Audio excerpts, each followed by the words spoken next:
village manager. I'm joined by Deputy Village Manager Nikki Larson this evening, and we are going to provide some information this evening relative to a referendum question that will be on the November 5th ballot. That is a referendum question that relates to home rule governance here in Glencoe. The last time we had one of these forums, the village board had not taken action yet at that point to actually place the item on that ballot. But then at the August 15th, 2024 board meeting, there was a resolution on that agenda, and the board did elect to place that question in front of voters. So what Nikki and I are going to do this evening is just share a relatively brief presentation. I see a few familiar faces in the room who have been to one or a few of our other forums, and apologize if there's some repeated information in there, but recognizing that we always have new faces in the room, we want to be able to walk through that, and then obviously give you some time to ask questions of us, and we will do our best to answer those questions. So if that works for you. One other thing just to make mention of, we are recording this evening, and we'll be placing it up on the village's YouTube channel and on our website, just so that if you have friends or neighbors that you want to encourage to take a look at that video, I think we'll get that posted by tomorrow, so it'll be available then, all right? So why don't we go ahead and get started, if that's all right with everybody. We'll stay on schedule here. Just to walk through real quickly what the subject of home rule actually is. So it is a form of governance and established in the 1970 Illinois Constitution. In that Constitution, municipalities are established as either home rule or non-home rule communities. The Constitution established that those communities that had a population of 25,000 or more were automatically home rule communities. Those that were 25,000 or less were not. So non-home rule municipalities, what's the difference between home rule and non-home rule? Non-home rule municipalities derive all of their power from the state, essentially. They are subject to all state and county legislation and mandates, and put quite simply, if a component of governance is not explicitly granted by the state, local governments that are not home rule do not have the authority to act on that or to govern a local issue. Home rule municipalities generally have more control and flexibility to govern local issues, and have the ability to, at the local level, discuss, perhaps make changes to local ordinances, perhaps consider financial decision-making, perhaps look at the way to deal with a local issue at the local level. We'll talk a little bit about what that means in some of the upcoming slides. Additionally, Glencoe is somewhat unique. We are a non-home rule community in the state of Illinois, but we are also a non-home rule community located in the only home rule county in the state. So we are subject to both the state of Illinois and to Cook County. And we'll talk briefly about what that might mean. So, there it goes. As I mentioned, home rule units have the authority to act at the local level unless specifically prohibited. There are instances where the state has preempted home rule authority in a passage of legislation, and in that case, home rule communities don't have that authority. But generally, they have the ability to consider and contemplate and discuss and then enact regulations and ordinances at the local level. Non-home rule communities don't have that authority. They have to find legislative authority for almost every act, again, unless the state has granted that authority. So that has, from time to time in the past, provided a challenge for communities like us and for other communities. Some examples of what those limitations have been. And Nikki will talk a bit about some of these, but these are somewhat specific ones to Glencoe. Multi-year contracts. The village has the authority to enter into multi-year contracts, but generally those contracts could be tied to the village president's term in office. So essentially, the extent that a contract can be guaranteed to be left in place by both parties is that 4 years or less that a village president is in office.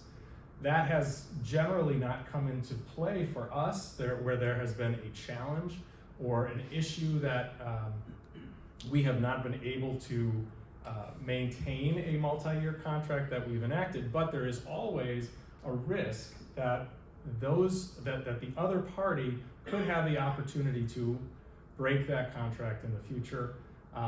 That has, from time to time, made it more difficult and more expensive for long-range contracts to be enacted in our community.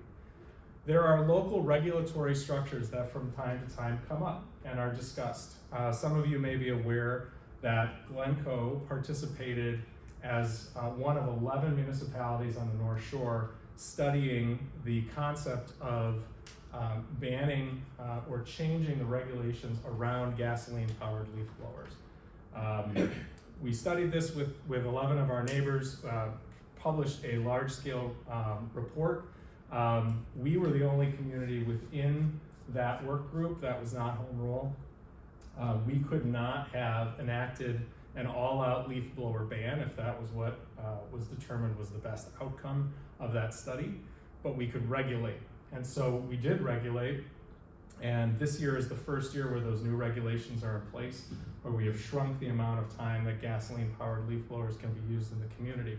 But if the intent was to say, as we did get many residents coming out and suggesting that the village board do, completely ban gasoline-powered leaf blowers, that is not a power that's been granted by the state of Illinois for the village to enact, so we could not have done so. We sometimes get complaints about electric scooters, and just recently state law has changed that does provide some level of the ability to regulate electric scooters, but up until the state acting on that, the village did not have any authority at the local level, while many of our neighboring communities did. We've had situations where where circumstance has taken place, and I'll use an example here. We had an animal, it was a dog, that was killed by another dog in the community. In working through the investigation and understanding the circumstances that led to that, there was a discussion about whether the village had the authority to regulate dangerous animals. During the review of that process, it was determined that we did not have that authority, that we were subject to the county's ordinances, but we could not enact ordinances that were any stronger than what were already in place. And then a question that's come up as people have started to see action take place at the former Hoover Estate, north on Green Bay Road, relates to the subject of impact fees. The village, as a non-home rule unit, does not have the authority to enact its own impact fees. State statute does accommodate impact fees for school districts and park districts. So our ordinances actually provide for impact fees to be provided to those two units of government. But the village, even though new developments such as that, 29 new homes, will generate increased calls for service for police, fire, public works, as well as increased needs for maintenance of those public improvements, we don't have the authority to impose any sort of impact fee on new development. It's a question that I get fairly regularly. Are we at least getting something from this, from the standpoint of the inconvenience and the mess that it causes? And the simple answer is there is a property tax benefit, no doubt, but we cannot impose other fee structures on top of those.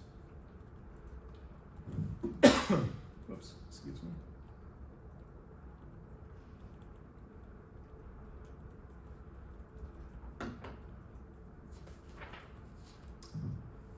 So home rule communities are, as I've mentioned before, generally exempt from mandates. We talk a bit about state mandates, what those mean. There are some mandates from which no community is exempt. So if the state imposes new pension laws, all communities are generally subject to those. But there are circumstances where home rule communities have the ability to say, that's nice that you have made that decision in Springfield, but we would like to approach it a different way. Non-home rule communities are always subject to those mandates. There are a few examples of some of these that have been out there. The Paid Leave for All Workers Act, which was generally something that was enacted late in 2023 and became effective at the beginning of this year, that provides leave for all workers and is something that generally the village has already provided as an employer to its employees. But in the legislation, it required certain components of that leave that perhaps we had been able to regulate in the past to no longer be regulated. And as such, certain work groups might have the ability to, without any notice, elect to take leave. Everybody could call in sick on the same day. Not that we think that that's generally going to happen with our employees. We have a great relationship with our employees, but that is a component of this legislation. We, in dealing with our local elected officials at the state level, which I and President Rowan and Nikki frequently are in contact with, we said, look, you have to find a way to exempt out public safety, for instance. If an entire shift were to call in sick, we would be unable to provide services. And they said, sorry, the legislation's the way the legislation's gonna be. There are home rule communities in our general area that have said, there isn't a clear preemption of home rule authority, and we are going to exert our home rule authority and opt out of the requirements of that legislation. So they have that may be challenged. That may be something that they get sued by the state relative to, but they have the ability to put up their hand and say, we're not going to do this yet. We want to understand it better, and we're going to take that action at the local level if we believe we need to. There are a number of things that make sense and that are important and that we believe in. The use of body cameras, the use of mandated training for public safety, for instance. Both of those were state mandates that came down. Both of those were unfunded state mandates that came down. And so while we want to be able to provide those that equipment and that training to our employees, we find ourselves in a situation where we have major training mandates that require dozens of additional hours per person on an annual basis that we have to find within our structure, within our budget, within our staffing model to ensure that they are compliant, but without any funding to help to offset that new mandate. I did mention pension funding. That is an aspect of our environment that a lot of people ask questions about. Pension funding is one of the largest mandates that we get from the state of Illinois. Generally, there have been components of pension changes where the village may have had the opportunity to challenge through home rule authority, but we have not been able to because we are not home rule. So just a quick summary. Why isn't Glencoe home rule? So as I mentioned before, there is a requirement through the state constitution that if you are at a population of 25,000 or more, you're automatically home rule. If we were 25,000 here in Glencoe, we wouldn't be having this conversation. It would be automatically granted by the state. Somewhat arbitrary number. No one knows where they arrived at that 25,000 number, but that's the number that's in the Constitution, and so that's the number that we all abide by. There are the opportunities for communities to become home rule if they are less than 25,000 by referendum. The Village of Glencoe did seek a referendum in 1988. We were the first community in the North Shore that was not home rule already to seek to impose seek to transfer our non-home rule status to home rule. That referendum failed in 1988.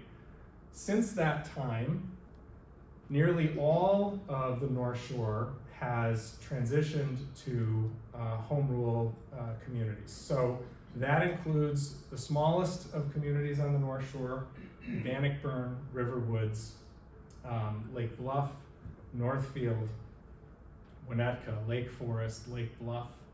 And what you see on this map, and I apologize, it's pretty small, we have this information up on the village's website, is that today, Glencoe and Kenilworth are the only two communities that remain non-home rule on the North Shore. So, as you contemplate that, there's a myriad of reasons why our neighboring communities sought home rule authority. The majority of those referenda were brought forward to voters between 2004 and 2012. And Glencoe has not brought the question of home rule to our voters since 1988. Before I hand it over to Nikki, just to give take one step backwards as to how we've arrived at 2024. In 2018, well, I take that back. There have been 4 significant efforts to study and analyze home rule since the 1988 referendum.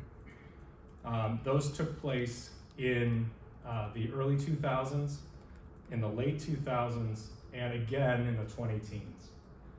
In the 2018 Village Strategic Plan, there was a goal set around the subject of governance and what it means in Glencoe. And a significant effort was undertaken by the staff to generate information related to the entirety of the issue. All of that information is on the village's website. It was reviewed and discussed with the village board in 2019 and 2020. And in fact, in early 2020, there was a discussion at the February Committee of the Whole meeting that it may very well be that 2020 might be the year that a referendum question was brought to voters. Obviously, the pandemic stepped in a month later, and the board tabled the subject until earlier this year. And following some additional research, following some additional discussion, that has brought us to this point tonight. So I'm gonna turn it over to Nikki, who's gonna walk through a little bit of the specifics of what we've been talking about, and then we'll wrap up with the presentation pretty quickly and answer questions. Thank you, Phil. Great. Good evening.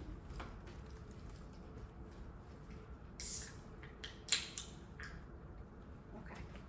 So obviously, home rule versus non-home rule can get pretty granular. So we took a shot at kind of summarizing what are some of the things that home rule would allow Glencoe to do in a single slide. The first one would be to attempt to try to spread the tax burden. A lot of the feedback that we get is our property taxes are high in Illinois. Home rule communities do have the ability to implement different fee and tax structures that can help spread that tax burden to non-residents. We are going to talk about a few examples of those, but some of those we've already tried. The places for eating. You can do a sales tax. where right now, as a non-home rule community, especially for larger investments, sometimes property taxes are our only option in order to fund those.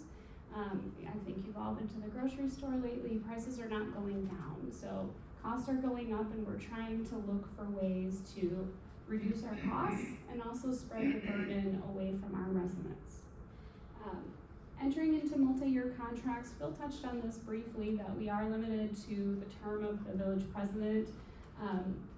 It doesn't make sense to do multi-year contracts in every situation, but it does make sense in certain situations where you're trying to ensure continuity of service, if it's cost prohibitive to change every year, every 4 years, or also we are able to generate cost savings in entering into multi-year contracts.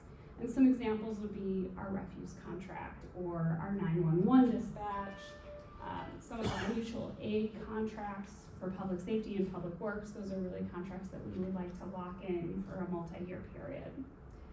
Another example would be to ensure that village's long-term financial sustainability. Right now, we're very fortunate that the village is in a great financial condition. The board and the village president have done a wonderful job in being very conservative, very fiscally responsible in trying to bring our reserves up to where they need to be. And every time the village borrows for infrastructure improvements, we need to have calls with our rating agency, which is Standard & Poor's. And every time we have those calls, it gets a little bit harder for us to sustain our AAA bond rating. And why that's important, if you're not familiar with a bond rating, is that it's similar to your credit score. What it allows us to do is borrow at low rates.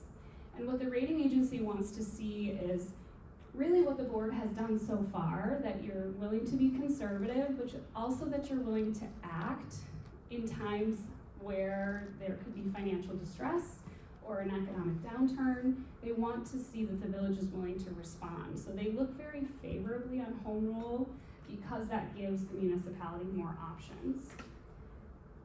Another item would be to provide additional flexibility with public safety administration and recruitment. Right now, the village is bound by the Illinois Municipal Code, so it's very specific in terms of certain positions that we can have in public safety and laws that we have to follow in our promotional process as well. And obviously, recruiting public safety officers has been a little bit of a challenge in the past few years, so we want to have the ability to be creative where we need to be. Keeping decision local, really this is about having more decisions that would be made in this room versus being made in Springfield at the state level or at the Cook County building in downtown Chicago. And then also to create opportunities to attract, collaborate, and assist with local businesses. This is some of the feedback that we received through the community survey, that our residents are interested in seeing different things in downtown, and that's something that we would be looking at, additional flexibility. I want to talk a moment about infrastructure and just give you some quick facts off the top of the bat. The village's current 10-year capital improvement plan is $77 million and growing. I want to be very clear that those investments need to be made regardless of our home rule status. And the types of things that are in that investment program are our road maintenance, maintenance of our water main, our sewer main, our facilities, our bike paths, our sidewalk. Right now, that $77 million does not include, it includes very minimal updates to our 100-year-old water plant. So that is something that the board is starting to discuss and starting to plan for. As a non-home rule community, the village is limited to 20-year debt on its infrastructure, on any borrowing. And while it doesn't always make sense to go longer, when you're looking at something like a water main or a road that could last for 40 years, what we're trying to do is ensure that anything we're borrowing for, we're trying to match the debt to the amount of benefit that our residents receive. So what could happen is if we invested in your street on a 40-year water main, and we borrowed over 20 years and you lived in your house for 21 years, all that debt would be paid off, and there's still another 20 years or another 19 years left in the life of that asset, but the next resident that moves in isn't paying any of the cost of that. So what ideally in accounting and government accounting, you try to match the repayment of that debt with the benefit of the asset. I want to clarify that we're not proposing everything be funded with 40-year debt, but there are times that that makes sense. And the most similar example that I can come up with is a mortgage. Typically people take out 20, 30-year mortgages. Typically you don't take out a 5-year mortgage. You try to match the asset to the debt. We talked a little bit about diversifying revenue, but one of the main focuses of trying to diversify revenue and find alternate sources of revenue, aside from shifting the burden away from residents, is also to help fund our capital program. And again, having a home rule status does help maintain the AAA rating. One question that we have gotten a lot from the forums and just general feedback is how can home rule impact property taxes? It is true that if you are a home rule community, you are no longer subject to the property tax cap. One of the things that the village board has expressed and has formalized in a resolution is that they would continue to abide by the state property tax cap, which is determined annually by the Illinois Department of Revenue, and it's either the lower of the annual change in CPI or 5%, and it caps that property tax levy. The village board has passed a resolution of their intention that if home rule referendum is approved by the community, they will continue to abide by that. If the referendum is successful, the village board will then come back and codify that intention into a village ordinance.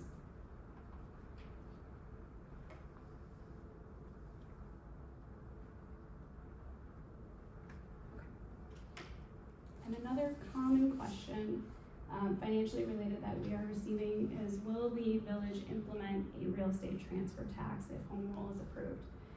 If you are not familiar with the real estate transfer tax, essentially what this is a tax on the sale of your home when you're moving out of a community. Some communities will impose a fixed fee. It's usually per $1,000 of the value of the home that must be paid in order to transfer the property. What I would like to clarify is that the village has no plans to enact a real estate transfer tax. This hasn't been discussed at any public meetings. But I do also want to clarify that in order to do that, you have to pass a separate referendum. And that's not proposed or approved by the village board. You would have to be home rule first, and then you would have to present a second referendum that the community would have to approve that you're okay with the real estate transfer tax.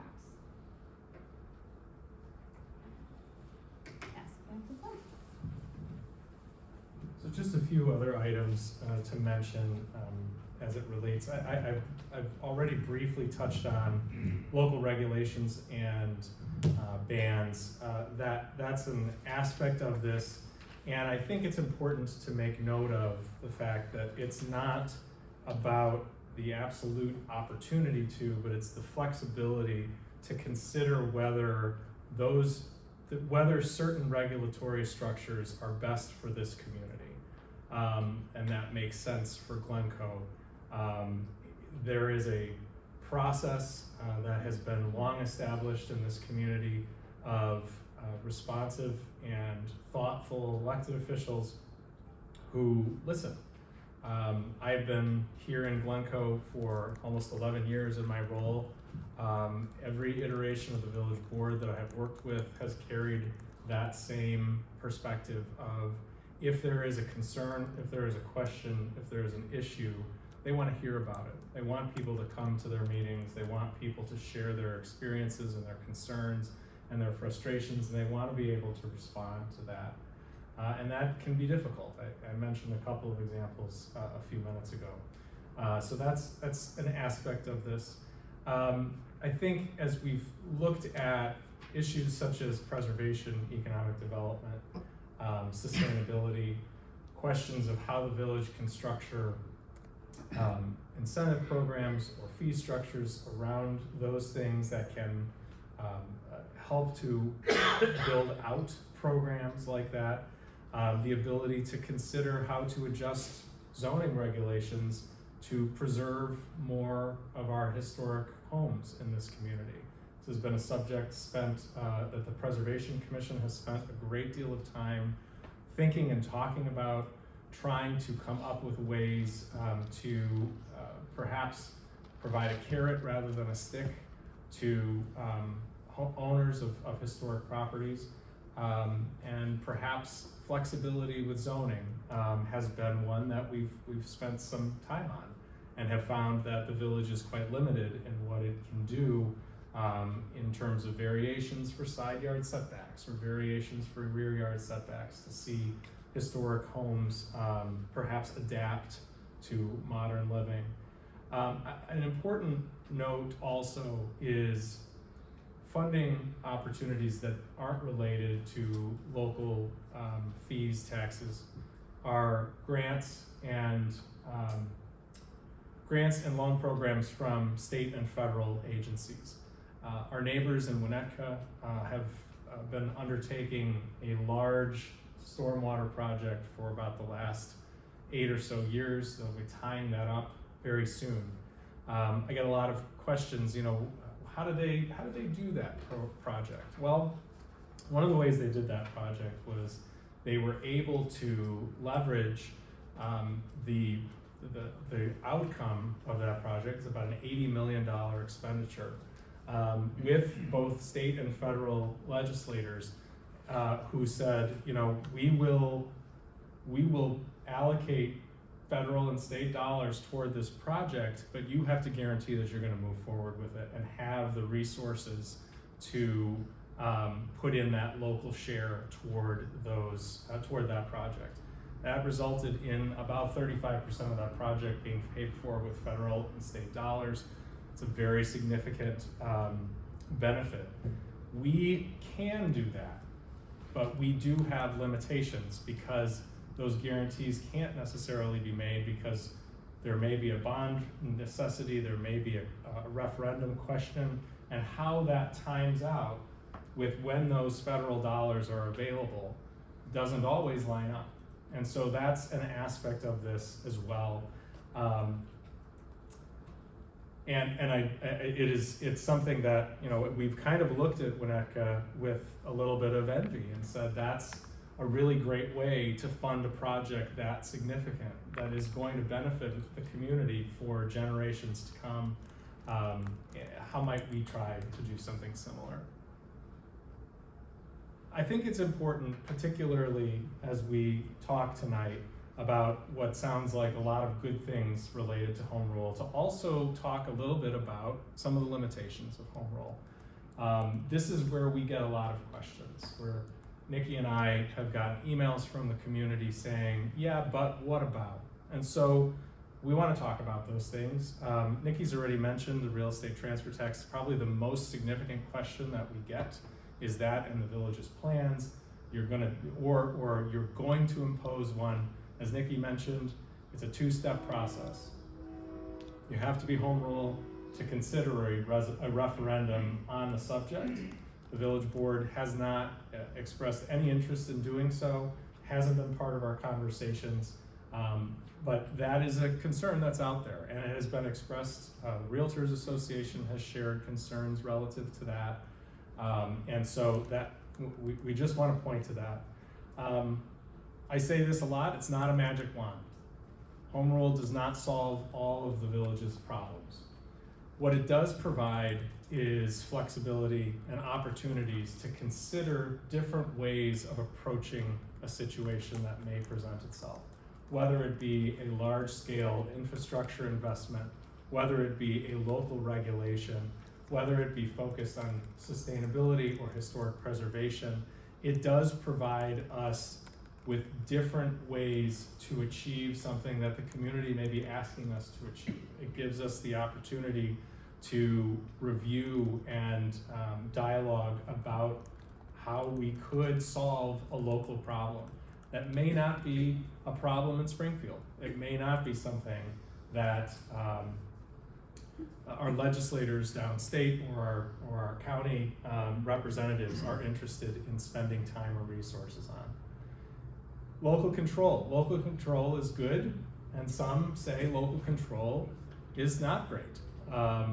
Lifting a tax cap, even with a resolution and ultimately an ordinance, which is what the village board is committing to, can be changed. Those actions can change with future boards.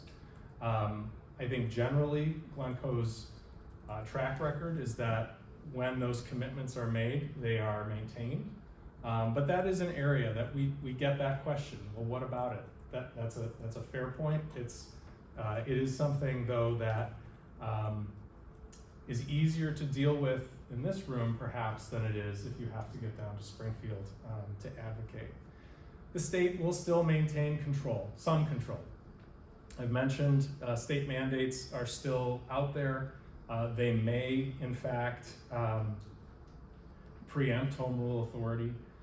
So that is a component of this that is important to also make mention of. We've gotten a question a few times about what the village does on a regular basis to advocate for itself in Springfield. And I just want to make a point to that. We actually do quite a bit of that on a regular basis. We are frequently in contact with our state representatives. In 2 weeks, President Rowan and I are meeting with State Senator Julie Morrison. We do that regularly. In the last few months, we've met with Representative Katz-Moule and Morgan to talk about what's going on in Springfield and how it impacts us, how it affects us. We just met with Congressman Schneider to talk about what it is that Glencoe needs and how the federal government can help us. That is an effort that we undertake regularly. Nikki and I both sit on the Northwest Municipal Conference Legislative Committee. We are briefed on a monthly basis on legislation that is working its way through Springfield so that we can share impact feedback. What does it mean if you do this? How will that impact a local government like us? Nikki and I are both actually currently the president of our professional state associations as well. I of the City Management Association, Nikki of the Finance Directors Association. Those organizations likewise are gathering that information. We are working with the Illinois Municipal League. I bring all of that up just to share the fact that there are folks that will say the state provides structure, you should work within that structure. We do work within that structure, we do it regularly, we try to share information, and sometimes we're successful. So most recently, as the state was considering legislation to remove the grocery tax, what we were able to share with Representative Morgan was, this is the impact to our community if the state imposes this change. If you're going to do so, we need something. We need a tool to find a way to replace what we estimate to be about $200,000 of revenue a year. You need to give us time. You need to help us get through a change that you are mandating through legislation. And in fact, gratefully, they've given us some flexibility, which they generally don't do, and they stepped out the implementation date, giving the village some time, some breathing room to deal with that change, with that revenue shift. That isn't always the outcome. We have been frustrated by the lack of willingness to hear what we have concerns about. Our community, while affluent, still has issues that are going to be substantial for a community of our size to manage. And sometimes that falls on somewhat deaf ears with our state legislators. But I did want to make mention of that. That came up in our last forum, and it's come up since the last forum as well.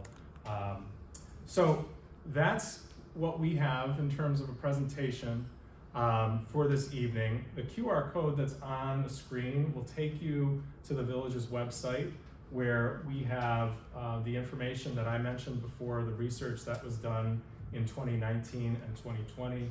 the information that was shared with the village board in a series of public meetings, as well as the last 2 forums. We have the video recordings of those if you're interested in perhaps listening to the questions that were asked by your neighbors. And I want to open it up at this point to answer questions that you may have. Yeah. And we're gonna walk around with a microphone because we're recording. It just makes it easier in the back right there. Yeah.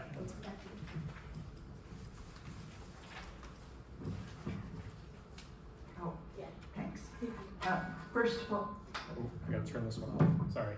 first of all, thank you very much for a thoughtful and informative presentation. I appreciate it. Second, this is really just my curiosity. Was there a particular issue that precipitated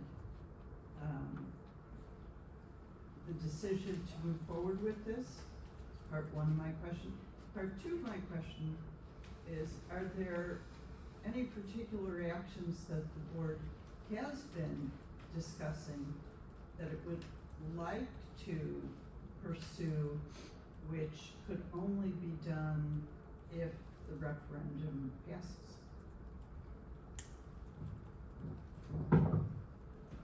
So I don't think there's a specific issue that rose to the top in terms of this is the reason why the conversation is taking place. As I mentioned, this has been an ongoing conversation really for the last couple of decades. There's been a lot of talk about what it can do, where its limitations fall. So I would say, I do think relative to what we see as our infrastructure needs that are substantial, as Nikki mentioned, 77 million in just streets, sewers, water mains. Those are investments that are not because of a lack of investing.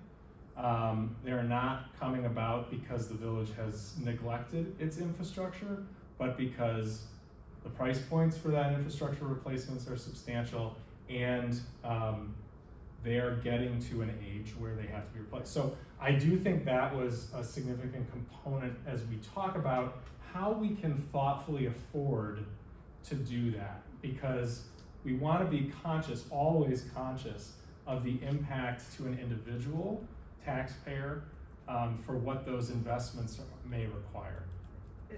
Let me just follow up by saying that, first of all, I support this referendum. I came here because I did want to learn more. In my professional life, I was a municipal finance professional. I issued municipal bonds. Right. And sitting here, I was shocked to hear that you cannot match the maturity of the bonds to the useful life of the assets. So you can't even do what the federal tax regulations would allow you to do. Right. It shocked me, truthfully. From my perspective, that alone is enough of a reason to vote in favor.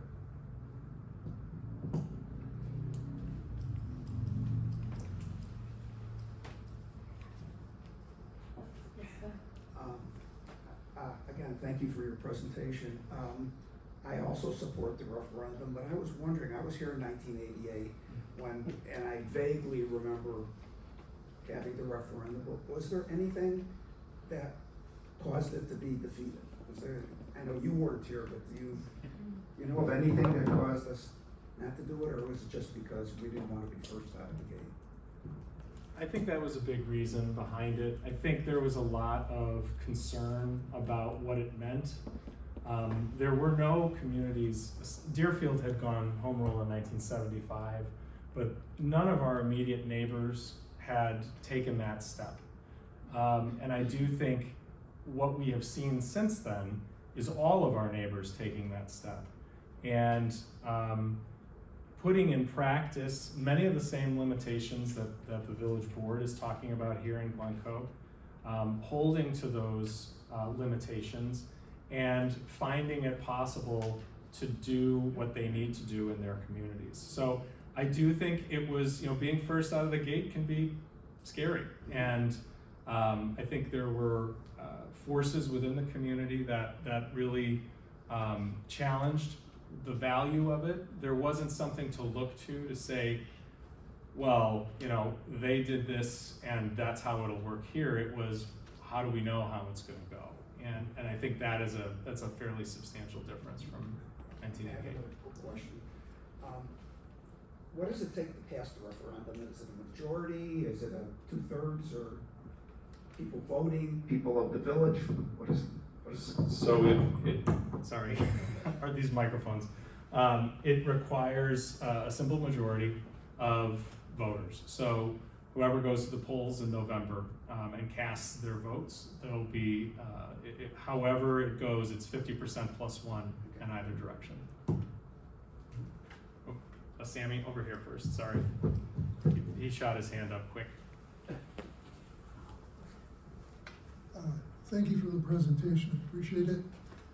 I had listened to some of the other presentations that are online, you could listen to all of them. And one of the things that was a major thing that was discussed by you was the water filtration plant. And the fact that it was so expensive to replace it. And that seemed to be your most significant thing why we should have this long-term, more than 20 years. The problem I have is, do we need the water filtration plant if we have to spend $100 million? And does your $77 million include the water filtration plant, or is that separate? It's separate. It's a great question, and I think there's a couple of different ways to look at it. The decision about what to do ultimately with the water plant hasn't been made yet. The village board has begun talking about options, and there are options. We are not the only producers of water on the North Shore. All of our neighbors produce water. We're somewhat unique in that we're only producing for ourselves. So Glencoe's plant is too small to support neighboring municipalities' water needs. And some of our neighbors have some capacity, but we haven't evaluated whether that capacity is readily available and how that would work. So the ultimate decision is yet to come, and I would say that in the next 3 to 5 years, the village board is going to be talking about it and putting us on a path toward the ultimate plan. Regardless of the solution, they are all expensive. Even interconnects with neighboring municipalities, if we were to do so, are in the tens of millions of dollars. I liken it to a body, that if you relocate a heart to your foot, it doesn't work quite right. If your source point for water is over here, but your whole system is designed to distribute from over here, we have to make system improvements to accommodate that. So all of our options relate to regional, local neighbors, and then ourselves. So one way or another, we know that those investments are going to be substantial, in the tens of millions of dollars. We don't necessarily know that building our own or renovating our own plant is the most expensive option. It may or may not be. We haven't gotten to that point with our engineering analysis. But we've mentioned a bit about long-term contracts, and where there is some risk for us is water is one of those things that you don't want to have an emergency reaction to deal with. Water, I often say this to residents, there isn't anything that we do 365 days a year, 24 hours a day, 7 days a week, that's as important as water. And I know that because as soon as we have a water main break and a neighborhood is out of water for a period of time, it's a significant challenge. So what we want to make sure we guard against is an emergency situation where if we have negotiated a long-term agreement and the provider of water says to us, yeah, you know, we we wanna avoid that agreement, we wanna negotiate a new one, and we wanna impose some exorbitant percentage on top of it. There's that risk that comes with it because they have the ability to exercise that because it's perhaps is longer than the term of the village president's term. So it's not super clean, right? But those are the reasons behind it as you think about that investment and what that means for the next 100 years of the community. I have one other point. Yes. I read this brochure, and where do the tax dollars come from? And in a little note down here in the bottom, you talk about whether, what are the consequences of whether you're stuck. You say, well, we're gonna agree to keep your taxes down. Mm-hmm. We're the board. Sure. But it's not real clear the way you wrote it, that depends. You know, this is an important issue to a lot of people, and it should be clarified that you can change it, Mm-hmm. and not just let that, it's a little footnote on the bottom. Sure. Because some people will read this, they'll be very confused, and they're not lawyers, and this is an important point. So I ask you to make that a point. Let people know that. Mm-hmm. Don't hide it, because this to me looks like it's. Well, and that's why I said it very clearly this evening. It is something that could be changed by a future board. Home rule is binary. You are or you're not. We've had the question, could you put forward a referendum question that within the referendum limited home rule authority? And the simple answer is you can't, because the way it's structured in the Constitution. So again, you either are or you're not. You can't be somewhere in between. But that's fair point in terms of how we continue to express that information. Nobody's trying to mislead, certainly not. And the intention behind it is to say that the will of the village board is to say, we're gonna live within this construct in order to perhaps generate flexibility elsewhere so that it's feasible to live within that construct. But that's a fair point. It's a fair point. I know you wanted to say something too. I just want to clarify one thing, because I want to go back to your water plant, and I know we're recording this for folks at home, and I want to clarify for everyone here, that $77 million does include maintenance on the water plant. Yeah. It just doesn't include a long-term solution. So I don't want folks at home to think we're not taking care of our assets. We are maintaining it, we need a long-term solution with a 100-year-old plant. Good point.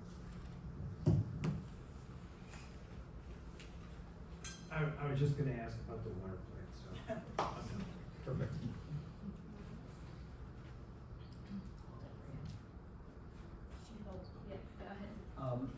Generally, I think the idea is an idea which should be considered, but it should be informed by the fact that the board over the years has made some disastrous decisions.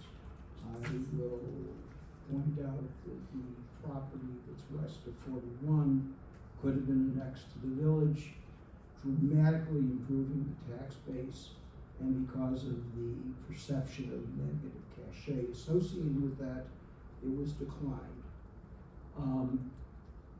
The new village plan, I think, is a disaster. It is going to change the character of the village. It happened in Highland Park, and it's problematic. It sounds like adoption of the home rule will facilitate the board to implement that plan, which is concerning to me. Finally, I'm not clear about the efficacy of how the village spends money, and it would be helpful if you might be able to publish the per capita expenditures of our village compared to peers, as well as the number of employees, FTEs, compared to peers, to get a sense of how you are,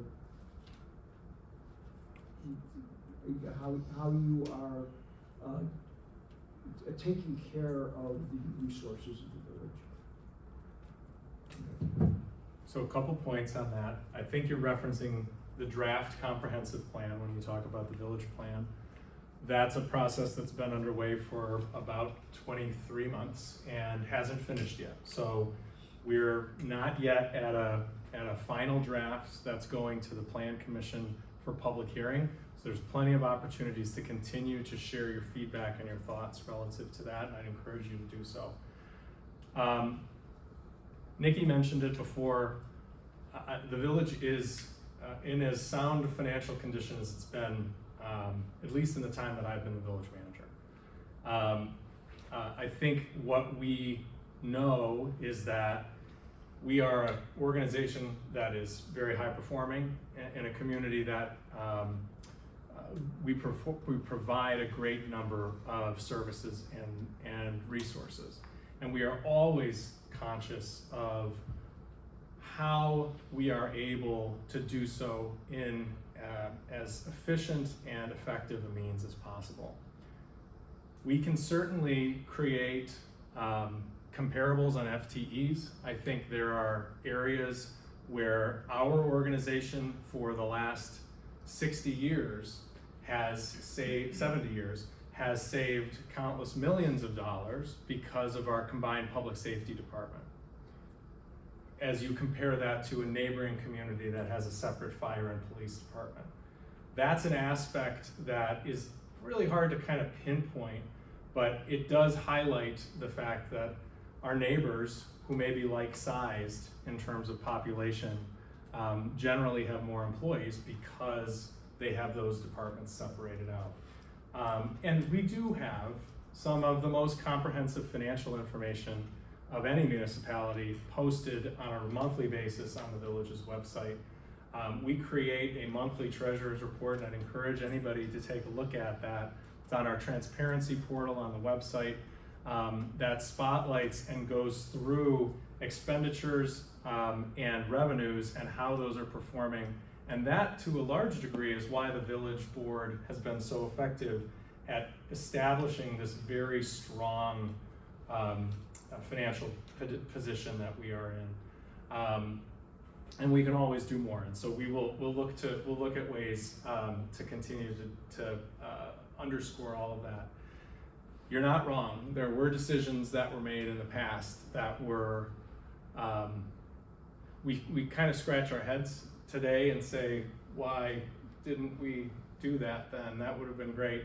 Skokie Boulevard is a good example. What you're referencing is there was an opportunity in the 1960s for Glencoe to annex all of Skokie Boulevard from Tower Road to Lake Cook Road to the railroad tracks that exist just west of Skokie Boulevard. Today, most of that is Northbrook. Thankfully, 3 car dealerships are in Glencoe. Those are substantial revenue generators for our community. But there are times where we go back and we say, boy, things might be different today if that decision had been made differently. So, but I appreciate that point. I'm chiming in. I'm Howard Rowan. I'm village president. I'm not going to argue about home rule. Now that the referendum is there, I'm not arguing about home rule, but I do want to answer a couple of your points. When I ran for president, one of the things I said I was going to try to do right was avoid the cosmic mistakes, which include Skokie Boulevard, and there are others which I could share with you, and I've just determined not to do it again. So that's thing one. Second thing, you mentioned the comprehensive plan. I don't know where it's going to end up. Wherever it ends up, it's just a plan. So it isn't actually, it's just something you would look to as you consider future decisions. There is, in my opinion, zero relationship between the proposals in the comprehensive plan and home rule. Zero. All the stuff that's in the comprehensive plan that they're considering could be done or not done, regardless of whether we're home rule. Just totally unrelated. Not part of a, they're just not related. They're not part of a scheme. We need home rule to do bad stuff or good stuff. Unrelated. I know, for example, that there are some people who have objected to the draft because they think we can go higher in the business district, the Uptown Business District. Yeah, we can do that now. Don't need to be home rule. So that's the second point. So as you think about home rule, I mean, there are a lot of good points were made here. It is possible, certainly, that the village board could pass an ordinance later that freezes property tax limits and then unfreezes it in 20 years or 10 years. That's possible. Yeah. All I would say is just look to see what's, all of our neighbors are home rule, except for Kenworth, all of them. So just look to see what's happened, and that gives you an idea of what you should look forward to. So that's all. Thanks. Okay, we're at the end of our hour. Certainly happy to answer any questions that may remain. As I mentioned, this will be uploaded to the village's website. We've got a lot of other stuff up there. I'm glad to hear some others have been looking at that. Nikki or I are happy to answer questions if you want to email those to us. Our email addresses are on the website, and I'm recognizing that I should have put them up on the PowerPoint presentation, but I did not. But one way or another, you can find us. We're happy to answer follow-up questions from either you or friends and family who you're talking about this with. All right, thank you all for being here. Appreciate it.